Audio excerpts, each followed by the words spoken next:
In this video, we'll be introduced to responsive web design.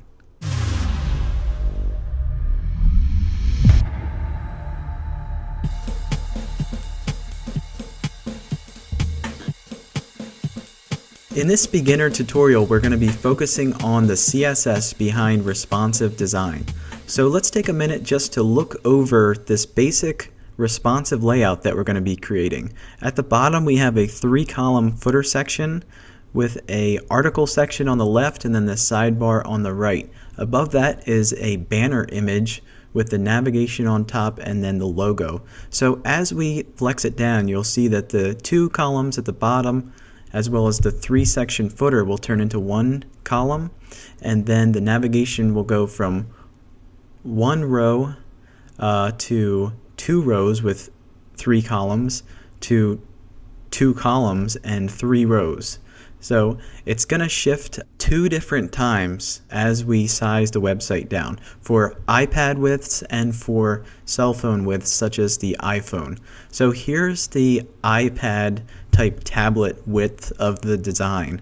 So if we scroll through this, you'll find that the size of the text will change for all 3 versions. The main difference is the 1-column sections underneath the banner and the 2-rowed navigation. So here on the mobile version, we have smaller text and titles throughout the entire layout, as well as a 2-column navigation with 3 rows. So for this tutorial, the HTML is already laid out for us. So in the description of the video, there's going to be a link where you can just go ahead and download this HTML as well as the rest of the files you see here. So we'll have the index.html file, style.css, and then the image folder here with the banner image, and then the w3newbie.png file, which is going to be the logo image at the very top right here. So go ahead and download that HTML, and then we'll just quickly go over the HTML document itself before we move over to the style.css sheet, which is blank and ready for us to add the style. Not totally blank actually, there's a couple lines, but mostly blank. So let's run through the HTML real quick and we'll take a more in-depth look as we're styling the website. So at the top inside of the header we have the logo image, which is up here with the white background, so we're not going to see it that well yet. Below that is the navigation with the unordered list and list items inside of that, making up each navigation link. Then we have the div class banner with the banner image below, followed by the section area or section with the heading area for the H2 title, and then the article section for the paragraphs. Now below that will be the sidebar info. So the sidebar will be inside of the aside tags with the H2 and paragraphs, and then at the very bottom is our footer, which will have an H2 tag and then 1/3 sections that we'll style later. So let's go over to the style.css sheet now. So let's get started at the top of the style sheet here. The first style is a font style. So that's an imported Google font that we'll reference later. Now beneath that is a reset style telling it padding 0, margin 0, and box sizing border box. What that does is it keeps all of the elements within the page, within the body of the page, and that's what we're going to style next. So let's style this body tag. The body tag spans the entire HTML document, or at least everything that's going to be visible in the web browser. So just write body, and then after that we'll open and close the swirly brackets, and then give it a background color to start. So the background color for this is going to be sort of a dark gray, which is the hex value 454545. So there's our gray color, and now we can see the logo up there. Next, let's give it some padding all around. So we'll give it a padding of 2%. This will create a little space from the edge of the web browser all the way around. Now next for our font family, let's reference that Josephine font up top from Google Fonts. So this is Josephine Sans, comma, sans serif, semicolon.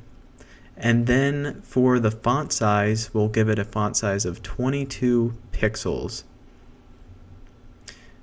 The color of that font will be sort of an off-white color, the hex value FA, FA, FA. As you know, just all Fs is plain white with the hex values. So now if we refresh, we'll see that it's taken a little bit of a design. We have the padding on the sides, and then that font, Josephine font, with a larger font size than that light off-white color. Then let's add two more quick styles to the body. So the first will be the line height. We're gonna create a little space with the paragraph text. So we'll give it a line height of 26 pixels, which is a little larger than the font size itself. Then we'll tell the text to align justify, which if you remember from Word, for example, that lines everything up off to the right. So it creates this sort of newspaper feel. Okay, so next we'll drop to the header. And the text is starting to look like the original here already. So for the header with the logo in it, we're just going to tell that to text align center to get the logo into the center of the page. So let's go back over to the style.css and just write header, open and close swirly brackets, and then write text align center. So after that, let's drop down and style the paragraph text. So the paragraph text, we're just going to indent it a little bit. So write P, open close swirly brackets, and then text indent 5%. So this will create a little indent at the beginning of each paragraph. So that's the little 5% that you see here. So now if we refresh, we'll have a little indentation in each paragraph. So moving down, let's go to the heading sections, or the titles rather. So that's the H2 heading 2 titles. So we'll tell that to text align center, similar to the image above in the header. And then let's give that a line height of 125%. So let's refresh, and now you'll see there's a little space above and below the heading 2 tags, and it's centered. So next we'll drop to the navigation. So I'm just going to create a quick comment here in CSS which won't affect the rest of the document, saying that here's the start of the navigation style. So if you want to do that, I also recommend just writing an end navigation style. It's always good to separate main sections of the document like this, especially if you have a navigation, for example, or an image slider. So just write nav, which is short for navigation, in HTML5, and then we'll give that a width of 100% of the screen. So write width 100%, and then margin 1% for the top and bottom, creating 1% of space, and then auto left and right. So as we refresh, that created a little space above and below each navigation list item, but we'll see it take more effect as we give it the block sort of look with our style. So next let's add another style called overflow hidden. And what this does is it tells the browser that anything inside of that nav tag should stay within it.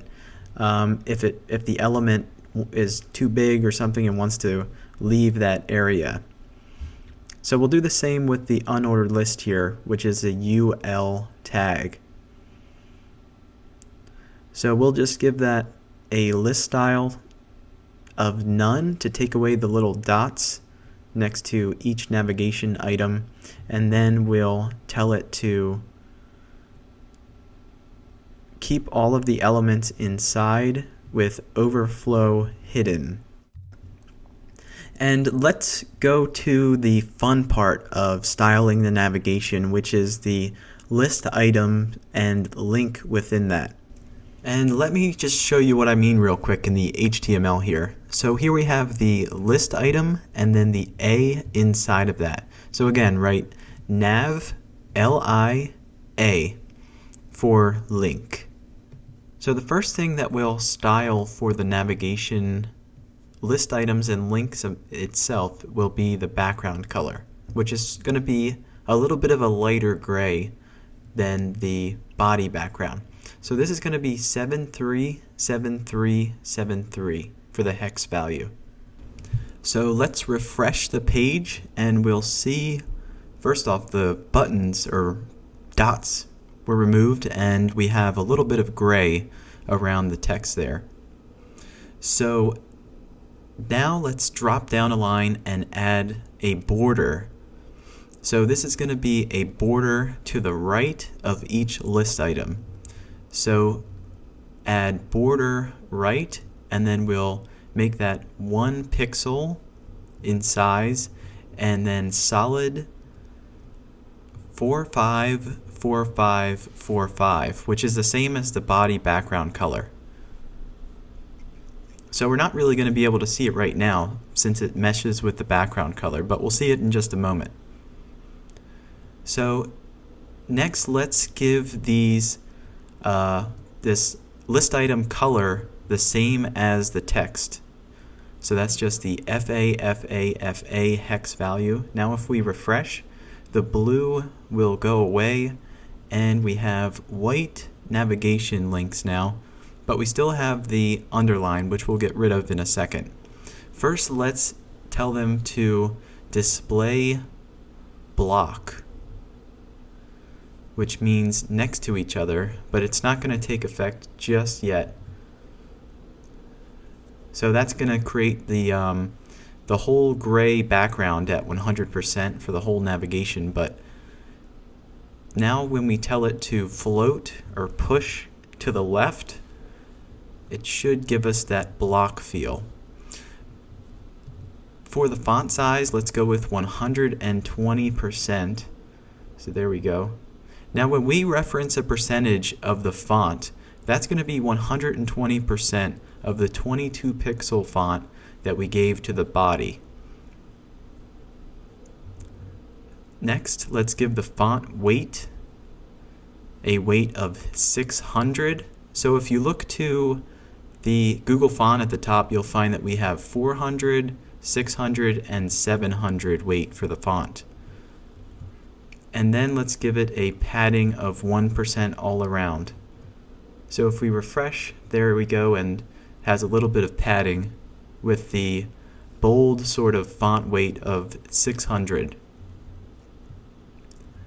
So now let's align them centered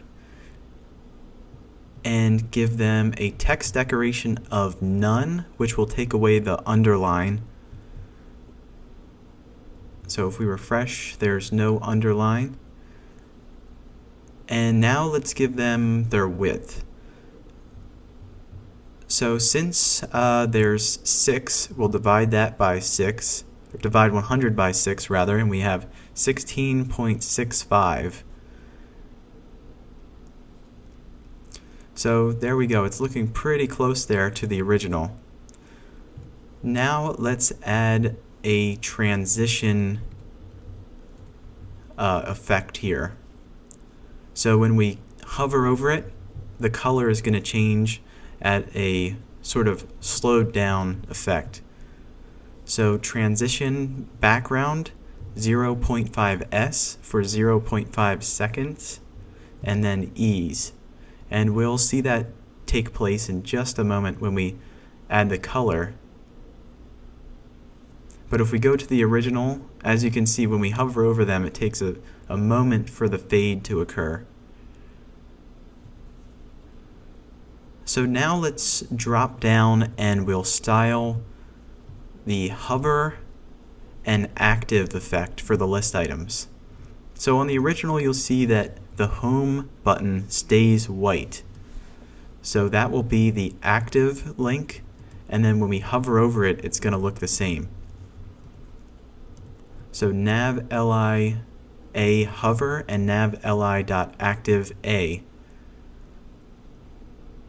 So we'll give that a background color of DA, DA, DA, which is a white grayish color that we're seeing in the back there. And then the color of the actual text when we hover over it is going to be the same as the body background, 454545 for the darker of the gray colors we'll be using.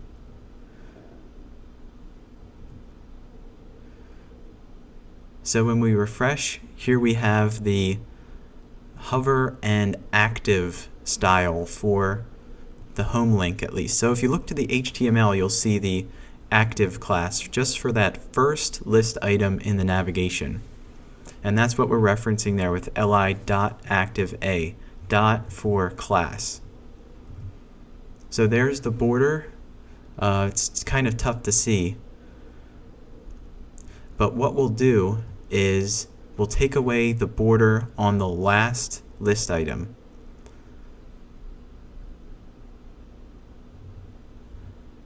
So just go nav li colon last dash child a. So last child means the last navigation list item and link. So just write border none, and that will take away the border to the right of the contact list item. Next, let's drop down and style the banner. So let me just show you that real quick in the HTML.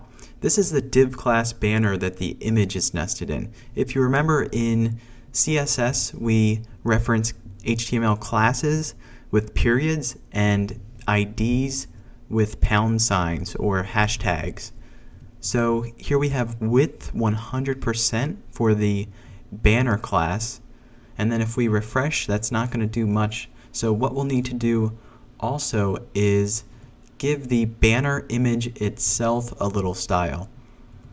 So just write banner img open and close swirly brackets. That's for the banner class, and then we'll reference the image after that.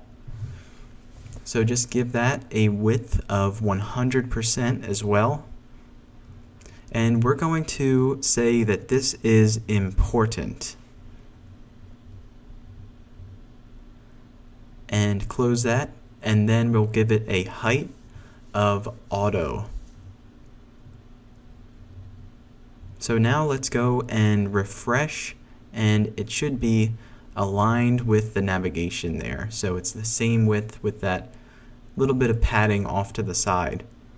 So no matter how wide or narrow we make the page, that banner image is always going to display at 100% relative to the width of the web browser.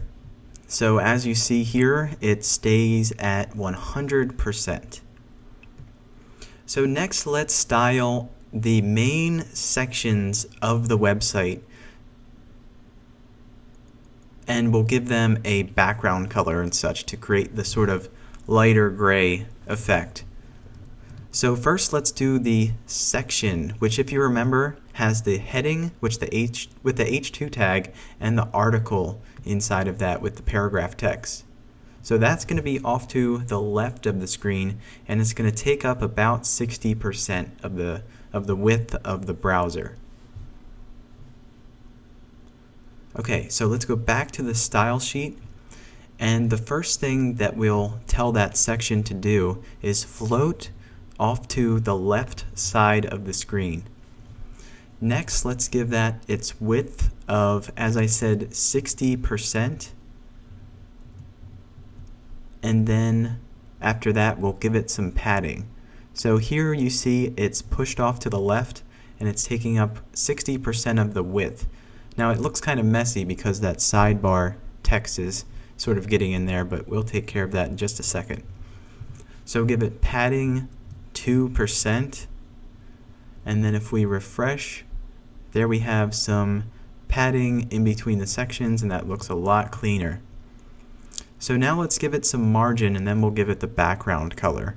So let's just tell that to have a margin of 1% top and bottom and 0 left right. For the background color, we're going to give this a lighter gray shade of 6B, 6B, 6B. So let's refresh, and there we have our first sort of section laid out here. So next we can go over to the asides, which has the sidebar text in there. So if you remember, we have 3 asides, so there's going to be 3 different gray blocks. For that, let's tell it to float to the right side of the screen, and here's the aside, by the way, which, as you know, is an HTML5 tag, along with the section and footer tags.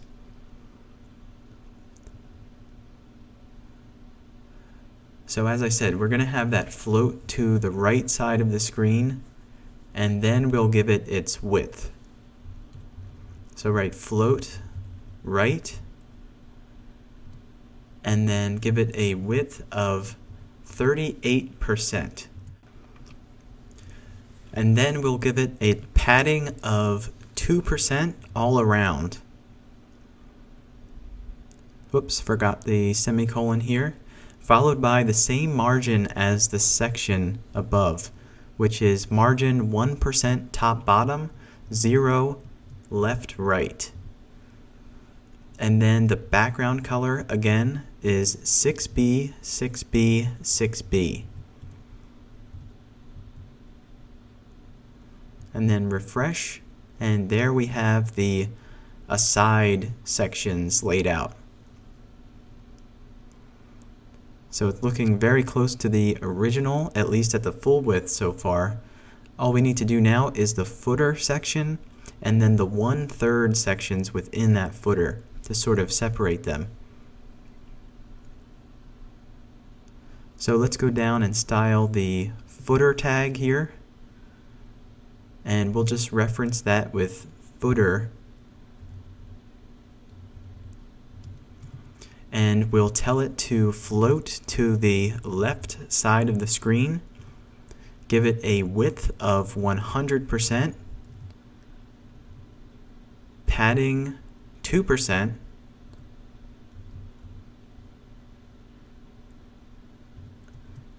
margin 1% top bottom, 0 left right, and then the background color of 6B, 6B, 6B.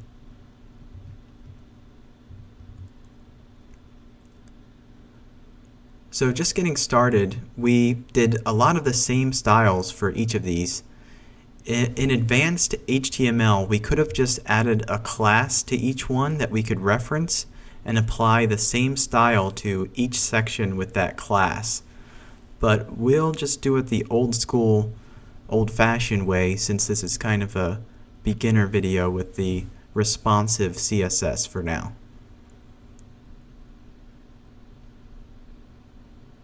Okay, so now let's drop down to the 1/3 sections here for the footer. And as you see, that's a div class, so we'll reference that with a period and then 1-3rd.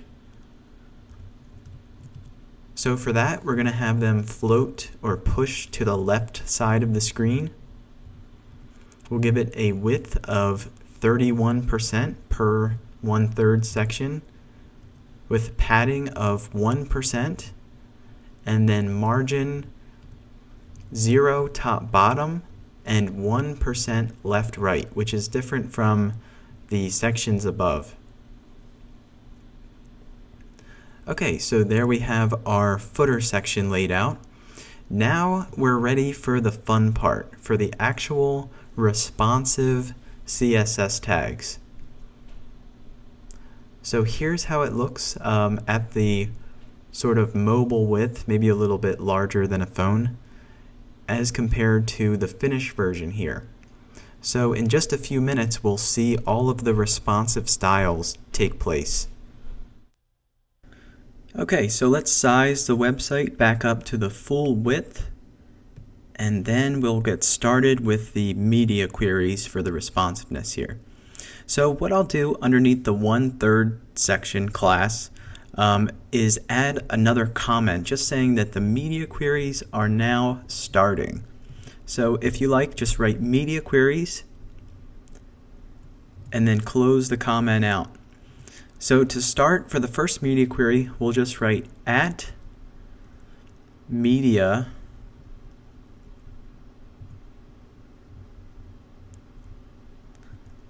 space only space screen and in parentheses max dash width colon 780 pixels. So at 780 pixels and below, these are the styles that will be applied to our HTML.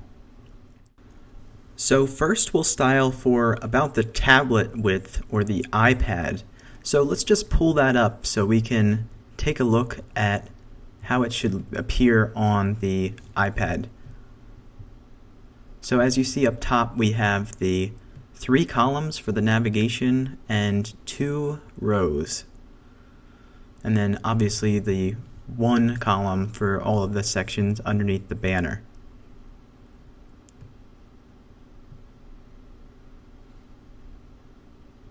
So let's go back to our style sheet and get started with the navigation style changes for the tablet width.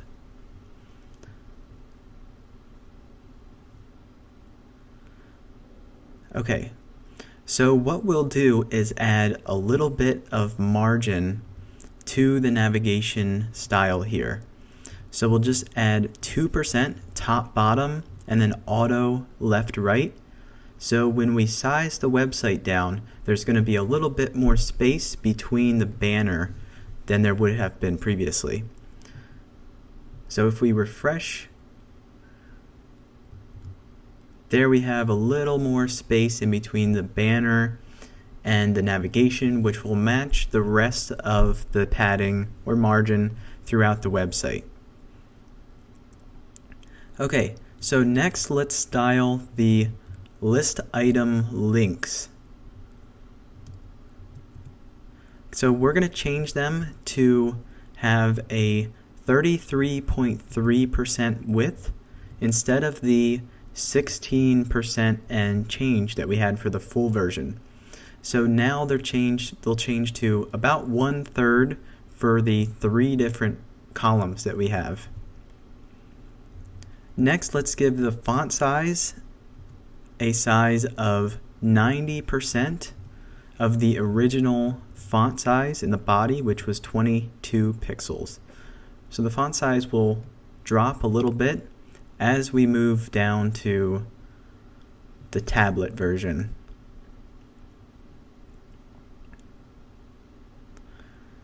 So here it was 120% in the full version. So that's 120% of 22 pixels, and now at 90%, which would probably be around 19 pixels and change. Okay, so now for the padding above the list item, let's give that a padding of 2%. So that's going to create a little bit more space here. Now for the padding bottom, we'll do the same thing, 2%. And then refresh, and there we have a better look and feel for the navigation there, which is pretty close to the original, but we'll need to add that border bottom to create the line separating the rows. So just write border bottom, 1 pixel solid, and then we'll do that gray color that's the same as the body, 454545 for the hex value. And that's HEX, as in Xavier. Okay, so if we refresh there, we have our border. Next, we'll drop down a line and we'll style the third navigation list item. So if you look at it, you see that contact off to the right is going to be a little wider because we have that gray border next to the business link. So what we'll do is we'll tell it to only remove the border from that list item. So write nav li nth child, and then in parentheses third for the third list item, and then A for the link, and then we'll just write border right none. So you can also do this with even numbers for the list items too. So as you see, now they line up very nicely. So later we'll do the even ones when we get to the mobile version. So for the section, we'll simply change the width to 100% of the screen. And this is what we're going to do for the main sections. So the section, the aside, and the footer will change to 100% of the screen, or rather the 1/3 sections in the footer, because the footer is already 100%. Okay, so now let's do the aside. So the sidebar can be 100%. So just write aside, open and close swirly brackets, width 100%.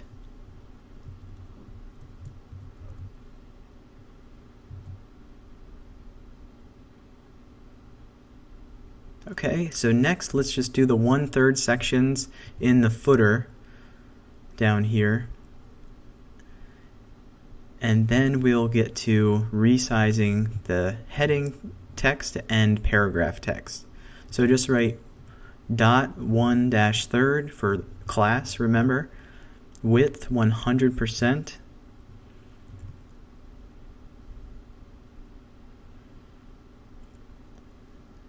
And then, as you see here on the original finished version, this text is a little smaller.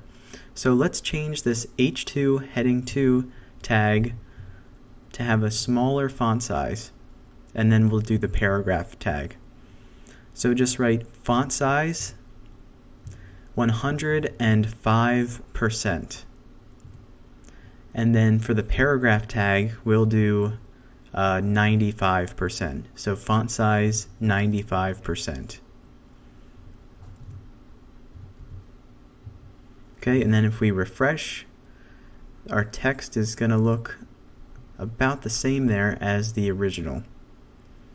So now our responsiveness is going into effect.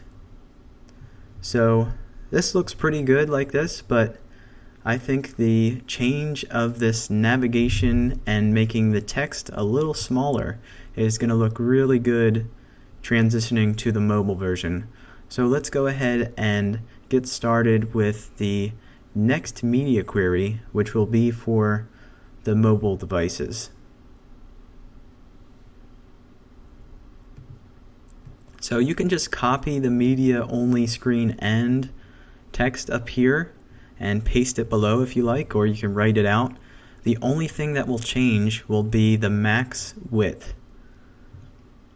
And remember to open and close that.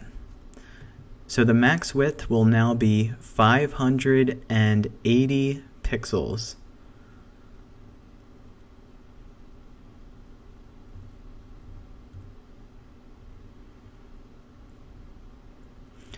So for the first style, let's go to the navigation again, If you like, you can copy and paste these same styles, since we'll be changing mostly the same stuff that's in here, minus a few things. Write it out if you like, but we'll save a few minutes here. So the things that we will not be using or changing will be the overall nav style, the 1/3 aside and section styles, since they'll still remain 100%.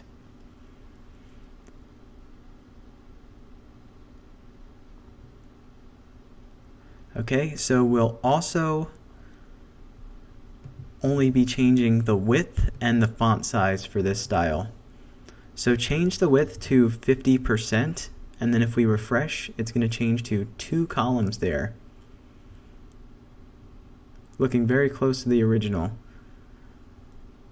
And then we'll change the font size. So we'll go a little bit smaller than 90%, but you can get rid of these 3 styles here for the navigation list item underneath font size. So let's change that to 82%, and then if we refresh, we'll see the sizes for the list item text take effect with the changes.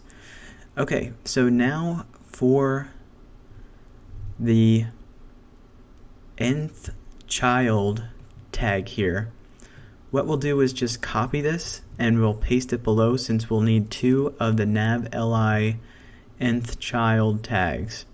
The first one we'll change to even. So just change that 3 to even, and there will be no borders over here next to about and photos. And so if we refresh, they'll line up nicely up top here. And then we'll just need to add a border to this third navigation item. So just change border right from none to 1 pixel solid, then the gray color 454545. So refresh, and there we have our little border off to the right of the business navigation list item. So next, the only thing that's left will be to change the font sizes for the heading 2 and paragraph tags. So just change the heading 2 tag to 95%, and then the paragraph tag to 88%. Okay, so now if we refresh the page, it's going to look exactly like the original here. We're not going to be able to tell them apart now. And if we size up, we'll be able to see the navigation take effect with its changes at 580 pixels, followed by the change at 780 pixels before we go to the full width version, when it changes to the 2 columns below, the third in the footer, and the navigation back to a single row.